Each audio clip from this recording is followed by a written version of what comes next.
Guys, I am excited. Strong recommendation. Strong recommendation. I have not laughed in a show this hard since The In-Betweeners. I don't think I've seen a funnier TV show than this since The In-Betweeners, in terms of just how consistently I'm laughing, how good the dialogue between characters is. This is adults on FX/Hulu/Disney Plus, depending on your nationality. This is a show about people in their like mid-20s. It's basically like a modern day Friends, sort of, but there's a bit more of a through line. The comedy here is dark and mean, very hypersexual, hysterically funny. The characters here, you have such a good idea of what makes all these characters tick from the moment they are introduced, from the moment they are set up. The show is well shot enough. It's got a good soundtrack, but really, I just think the writing here, especially for the first half of the show, I will say, I think the first half of the show is definitely funnier.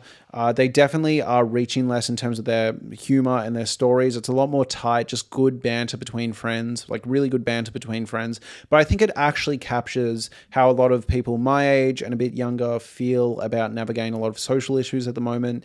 It simultaneously is critical of being overly progressive, but also not in a way where it feels overly like right wing. I think it just shows characters that have complicated feelings and are struggling to find their place in the world and kind of handle things well. You know, this doesn't give like checkmate liberals energy, but it also doesn't give like overly progressive to the point where these people don't feel like actual characters. There's a scene early on where someone tries to make a stand for kind of sexual liberation and female empowerment on a train, and it completely backfires in their face. And a lot of these sections are hysterical. So if you're not sold, if you're not going to check this out on a blind recommendation, I'm going to beef up the recommendation a bit, get into some examples of some scenes you like, and then if you think it's worth checking out, go check out the show. And then after that, I'm going to get in a full spoiler discussion about the show. So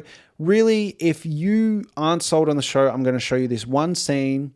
And if you laugh, I think it's your speed. If you do not like this scene, don't watch the show. If you are morally opposed to what you're about to see, don't watch the show. But I'm going to play it here. If you find this interaction funny, I'm sure you'll find the show funny. Kyle's trending? Why? Did we know he was being harassed at work? I was groped by my boss. Now I'm speaking out. Oh my God. Oh, he looks like he was molested. It's not even a recent picture.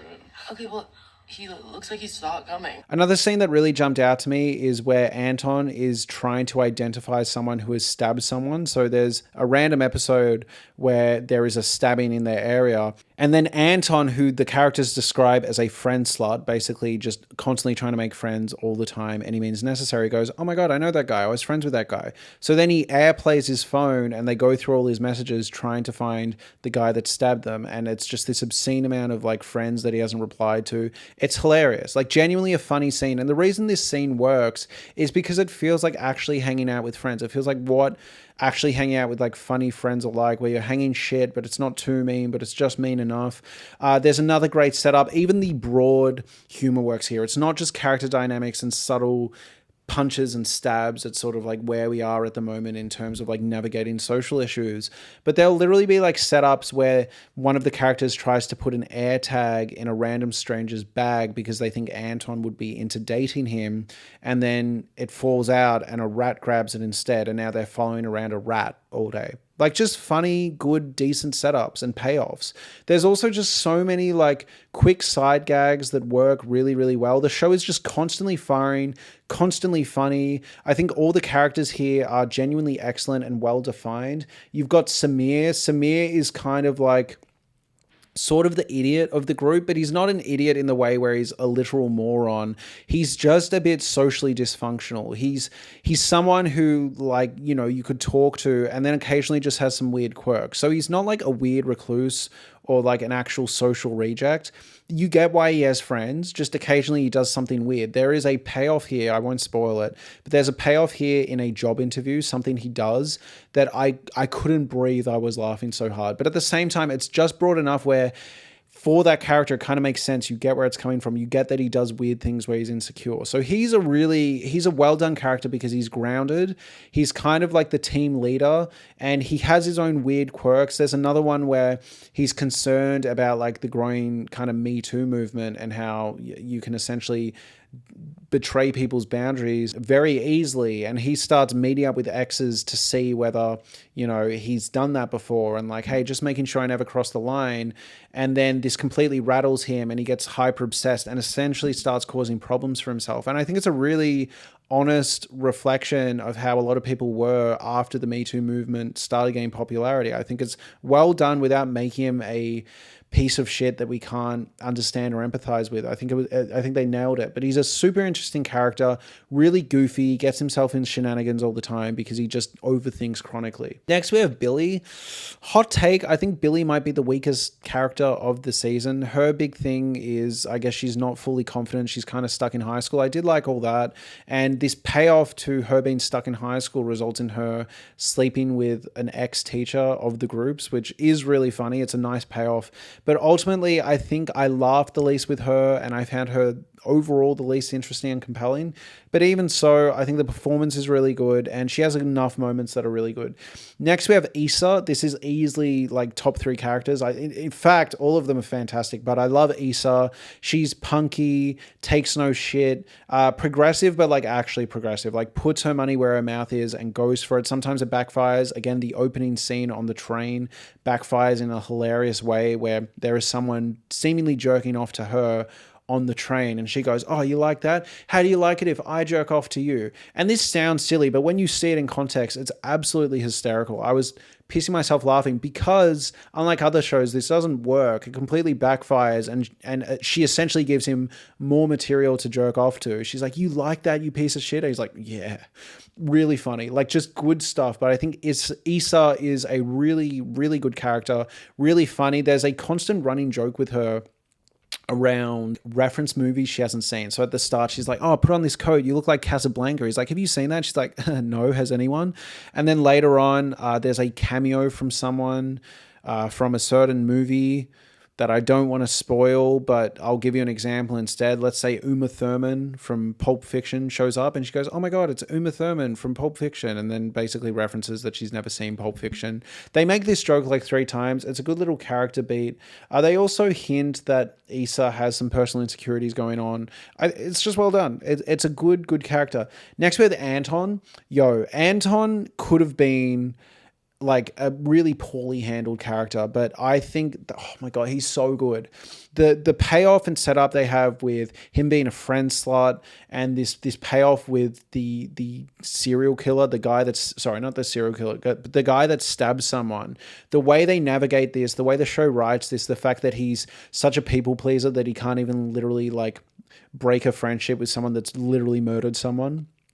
And then the way that pays off in the car scene, like that's broad, dumb American humor. And I was pissing myself laughing. I normally hate broad, dumb American humor. But yeah, so much depth to Anton that they managed to communicate without really like beating you over the head. Particularly in this subplot where they are looking after a girl that's getting her abortion done in their town because it's illegal where she comes from. You get a sense that he is actually very emotionally competent and does know how to handle people even when it's uncomfortable. And his kind of like, I don't know, like overly funny, doesn't take anything seriously vibe is kind of just a choice. Again, there are so many jokes I love in this, but I'm not going to spoil them until the spoiler-filled discussion. I'm trying to keep it enough that like it makes you want to watch the show without spoiling it fully. Next, we have Paul Baker. Now, Paul Baker is dating Issa. This guy was from TikTok. He's been doing these insane TikToks about the marketing for this show, like trying to market the show. They're absolutely hysterical. I knew I recognized him from somewhere.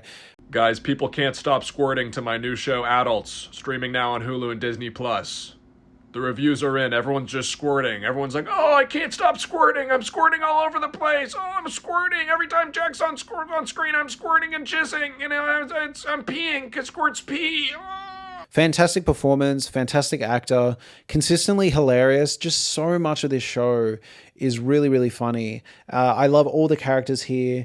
And I actually think there's some character growth between Paul, Anton, Issa that is actually really interesting and profound. and surprising. So yeah, now we're going to get into full spoiler-filled discussions, things I liked that I don't want spoiled unless you've seen the show. Let's just get into it. So first off, so many moments where I just think normally this humor wouldn't land, but somehow the humor lands. A big thing I want to give the show is not even just the main characters, all the side characters give incredible performances. Little people that just show up for like a couple minutes. Like, for example, the scene where they go to do a gun buyback at a gun store, and the guy's really comfortable with the R word, but also is really against homophobia and knows what gender fluidity is a hilarious joke. And normally it would piss me off and I'd be like, no one is like that. But the writing is just kind of surreal enough to work for surrealist humor, but not so silly that you're sitting there like, who would say this? Similarly, somehow that joke at the start with the mutual masturbation scene on the train works and is funny. And I was just like, how does this happen? I've seen people say this show is cringe. I think the cringe is entirely intentional. Like, it's meant to be. Again, I love Samir's subplot where he essentially finds out that he did have drunk sex with a girl. And technically, like, if you wanted to give it an uncharitable lens, he took advantage of her while she was drunk. Now, I don't know if they were both drunk, but she was fine with it. She's like, oh, you know, like, maybe don't do that again, but whatever. And they end up dating. So I assume she doesn't label it as such, but she's essentially just saying like, oh, look, like, it wasn't the best behavior. And then this kind of triggers Samir into then talking to all his other exes because he's scared on the hypothetical chance he builds a big career or gets famous that he'll get cancelled.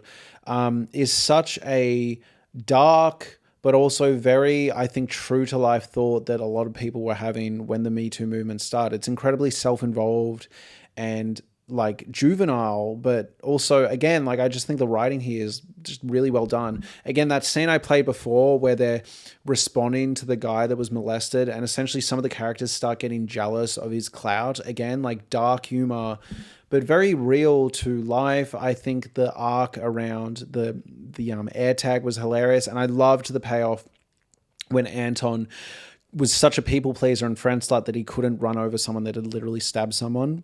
It was terrifying his friends. Hilarious. Really, really funny. Julia Fox showing up from Uncut Gems and like Issa take it as a personal attack was really, really funny. But on top of that, there's actually like a story arc here. So Issa and Paul are dating, like they are together, and you start getting a sense that Paul and Anton have a bit of a connection, and you're like, what's going on here? And then you have this whole subplot where Paul's going to get deported, so Issa says she'll marry him, and they kind of like speed run their relationship, and then she can't anymore because she's been previously married, and he was hilarious, by the way. The previous guy she married was unhinged twank, hilarious, but then finally they get to the wedding, and Anton and Paul do a sham marriage so he can stay in the country because Issa wasn't divorced properly or the complications arose from there. But then they end up having a kiss. Like after they're jokingly, the group's like jokingly like kiss, they have a kiss that lingers a little long and Issa is a bit concerned, and that's where the season ends. I want to see more. I want to know where these characters go from here.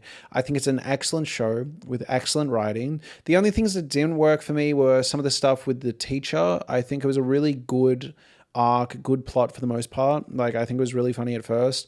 And then the ketamine stuff maybe just got a little long in the tooth. I thought it was really funny for a bit, but I thought they could have sped along. That was the only time I really felt any pacing issues. This show is only 8 episodes, 20 minutes each, consistently funny, consistently hilarious. I think this is a must-watch funny show.